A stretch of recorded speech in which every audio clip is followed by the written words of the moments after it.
కాపు సామాజిక వర్గాన్ని అడ్డం పెట్టుకుని రాజకీయంగా ఎదగాలని భావిస్తోంది వైసీపీ. ఒక రాష్ట్ర ముఖ్యమంత్రిపై మీడియాతో పాటు పోలీసుల సమక్షంలో తిట్లదండకం అందుకున్నారు అంబటి.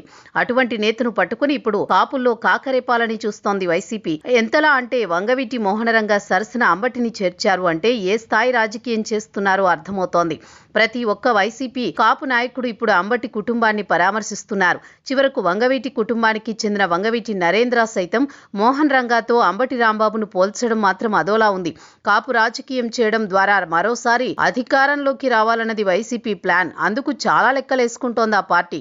1988లో వంగవీటి మోహనరంగ హత్యకు గురయ్యారు. ఆయన కాంగ్రెస్ పార్టీ ఎమ్మెల్యేగా ఉండేవారు. కానీ ఆ సమయంలో టీడీపీ అధికారంలో ఉంది. పేద ప్రజల కోసం ఆయన నిరాహార దీక్షకు దిగారు. ఆ సమయంలోనే దుండగులు ఆయన హత్య చేశారు.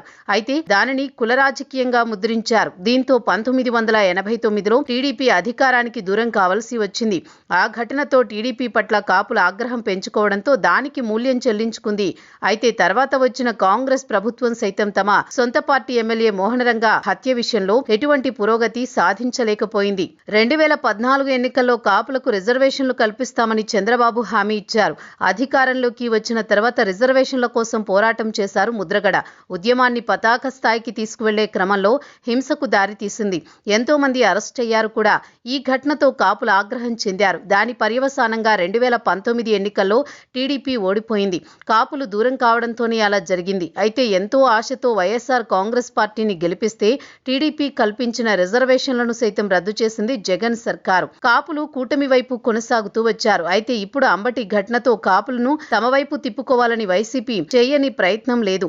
కానీ గత అనుభవాల దృష్ట్యా కాపుల మనసు మారడం లేదు. పైగా అంబటి రాంబాబు వ్యవహార శైలి కాపులకు తెలుసు. వైసీపీ అధికారంలో ఉన్నప్పుడు కాపులను ఉద్దేశించి ఆయన చేసిన వ్యాఖ్యలు ఇప్పటికీ గుర్తున్నాయి.